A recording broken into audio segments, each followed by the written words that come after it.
নমস্কার। আজকের এই ভিডিওতে আমি যারা পশ্চিমবঙ্গে সরকারি চাকরির পরীক্ষার জন্য প্রিপারেশন নিচ্ছ, তাদের কোন দপ্তরে কি ভ্যাকান্সি রয়েছে সেটার একটা লিস্ট তোমাদেরকে দেব।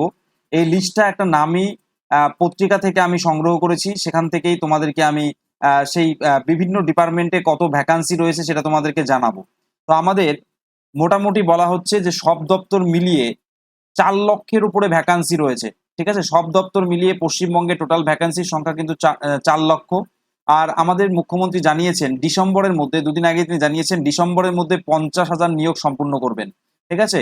আর আমরা জানি ৬ই জুনে মুখ্যমন্ত্রীর সাথে সমস্ত ডিপার্টমেন্টে যত নিয়োগ অথরিটি আছে, সমস্ত নিয়োগ অথরিটির সেক্রেটারি এবং তাদের মেম্বারদের সাথে মুখ্যমন্ত্রী একটা মিটিং রয়েছে। সেই মিটিং এর পরে বিভিন্ন দপ্তরের নিয়োগ প্রক্রিয়ার পদ্ধতি কেমন হবে সেটা সিদ্ধান্ত হওয়ার পর থেকে কিন্তু ধীরে ধীরে শোনা যাচ্ছে এই মাস থেকেই বিভিন্ন পরীক্ষার রিক্রুটমেন্টের জন্য ফর্ম ফিল আপ শুরু হয়ে যাবে।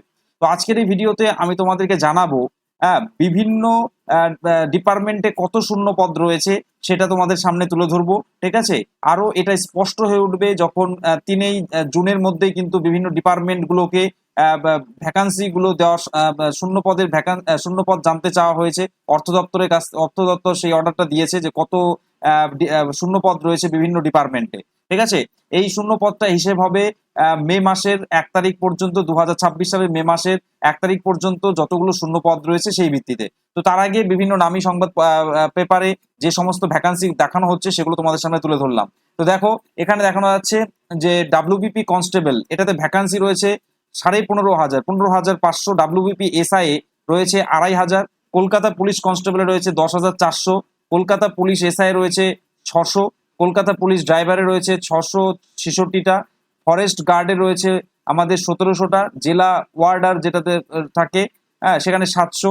আবগারি কনস্টেবল এবং এসআই দুটো মিলেই আছে ৬,০০০।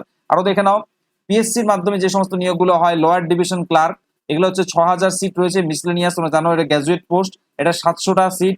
WBCS A B C D সবগুলো মিলে ১৮০০টা। এবং সুপারভাইজার আইসিডিএস এর সুপারভাইজার এখানে ১,০০০টা ভ্যাকান্সি রয়েছে এবং ফায়ার অপারেটরে ২,০০০টা ভ্যাকান্সি রয়েছে। এটা কিন্তু আমরা জানতে পারছি, এগুলো চেঞ্জ হতে পারে। তো এগুলো কিন্তু আমাদের বলা হয়েছে সমস্ত ডিপার্টমেন্ট মিলে ৪ লক্ষের কথা বলা হয়েছে। সবগুলো কিন্তু একসাথে নিয়োগ হবে না, তা তোমাদের পড়াশোনাটা এখন থেকেই শুরু করতে হবে। একবার ফর্ম ফিল আপ শুরু হয়ে গেলে তারপরে তুমি কিন্তু কম্পিটিশনে পিছিয়ে যাবে। হঠাৎ করে দেখা গেল ২-৩ মাস পরে এই পরীক্ষাটা চলে আসলো, তো তোমরা যেটার জন্য প্রিপারেশন নিচ্ছ সেটা খুব ভালো করে প্রিপারেশন নিতে থাকো। তো প্রাইমারি টিচারের জন্য দেখো ভ্যাকান্সি দেওয়া আছে ২০,০০০, আপার প্রাইমারির জন্য ২৫,০০০, 9-10-এর জন্য ৩০,০০০, ক্লার্ক এবং গ্রুপ ডি এটা মিলে ১০,০০০ এবং পঞ্চায়েত রিক্রুটমেন্টে তোমরা এটা জানো প্রত্যেকেই ৬,৫০০।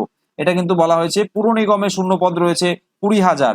আরো দেখে নিচ্ছি, দেখো সমবায় ব্যাংকের শূন্য পদ দেওয়া হয়েছে ৩,০০০ এবং অঙ্গনারী কর্মী এবং সহায়িকা এটা হচ্ছে ১৫,০০০। রাজ্যে গ্রুপ ডি শূন্য পদ, সমস্ত ডিপার্টমেন্টের গ্রুপ ডি হচ্ছে ১ লক্ষের মতো শূন্য পদের কথা বলা হয়েছে। জেলা কোর্ট এবং কলকাতা হাইকোর্টে ৩,০০০ শূন্য পদের কথা বলা হয়েছে। এত বিপুল সংখ্যক নিয়োগ কিন্তু আগামী বেশ কিছু মাসের মধ্যে হতে চলেছে।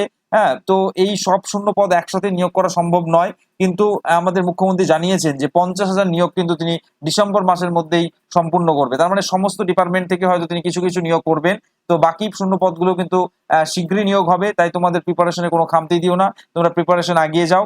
অবশ্যই স্বচ্ছতার সাথেই আমরা আশা রাখি এই সরকার কিন্তু নিয়োগ করবে। তো যারা এই চ্যানেলটি দেখলে এবং এই ধরনের তথ্য পেতে চাও অবশ্যই সাবস্ক্রাইব করে পাশে থাকবে। ধন্যবাদ।